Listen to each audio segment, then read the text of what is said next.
I want to tell you the story from Luke 21.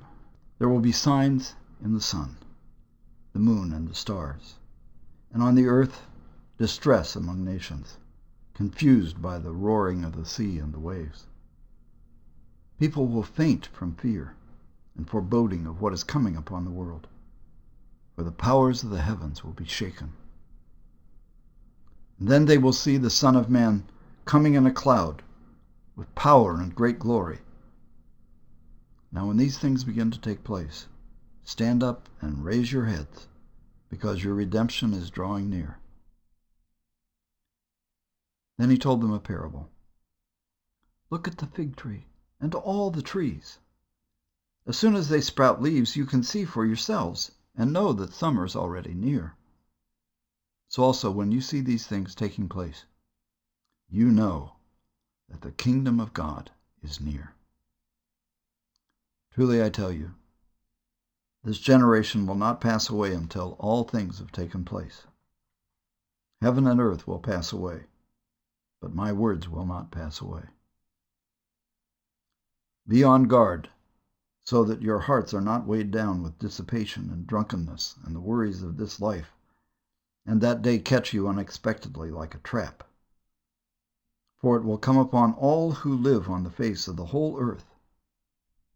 Be alert at all times, praying that you may have the strength to escape all these things that will take place, and to stand before the Son of Man. This section of Jesus' speech is generally referred to as the Little Apocalypse.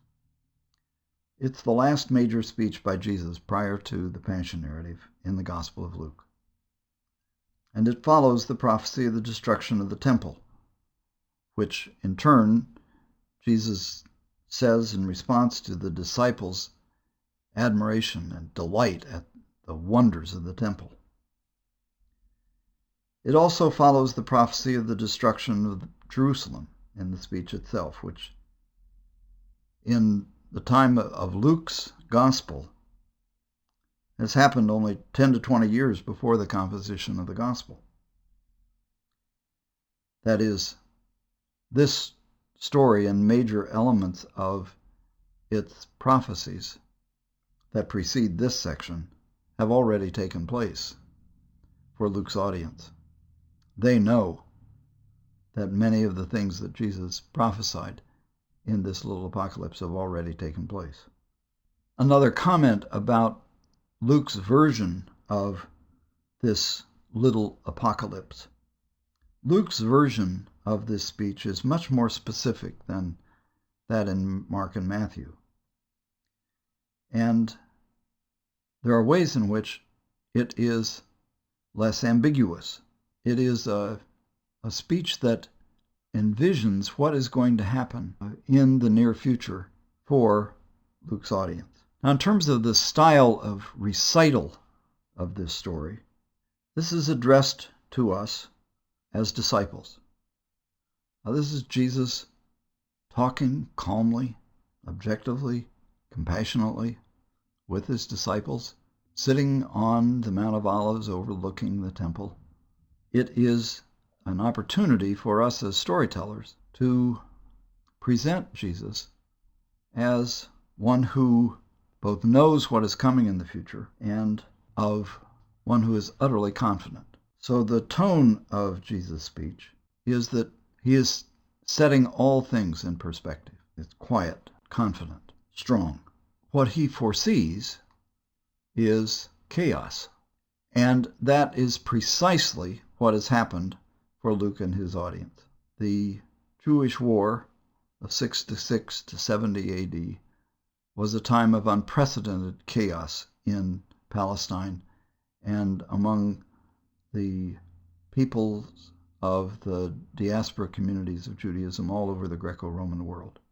It was a time of enormous stress, and it was also a time in which the victory of the Roman Empire and the powers of this world was virtually unqualified. It was an enormous defeat, the greatest disaster in the entire history of Israel. And so the promise of the signs of the coming of the kingdom of God were heard by Luke's audience in the midst of what they experienced as impending chaos, as powers beyond their control. So all these things that Jesus refers to are war, famine, mass enslavement, persecution. All of these things happened both during and in the aftermath of the Jewish war. And the issue that Jesus is addressing is whether one can persevere in hard times and be found to be faithful to God. So the times of the Gentiles that Jesus refers to in this speech is the message is that the time of the Gentiles, the time of the victory of the forces of Rome, will come to an end. And the time of the Son of Man will come. And the time of the Son of Man will be a time of justice, of peace, of the establishment of love as the law of the land. Jesus' way of nonviolence, of love in action, will be victorious over the powers of this world. That is the message of this story and of Jesus' speech here. So the question that underlies this story for us is, did it happen? Did the Son of Man come on the clouds of heaven? Was the earth transformed into a place of peace? Well, the answer to that is fairly obvious. No, that didn't happen. On the other hand, the seeds of that possibility were established. A new community was formed that was organized around nonviolence and love. A new possibility was introduced into the world. And we live in a time when the same dynamics are present as to what we will believe and whether or not we will persevere in the establishment of a new government in the world. So Jesus' speech is addressed to us as disciples of Jesus. And the issue for us is basically the same issue that was present for Jesus' disciples as they heard this address. How are we to understand the signs of the times?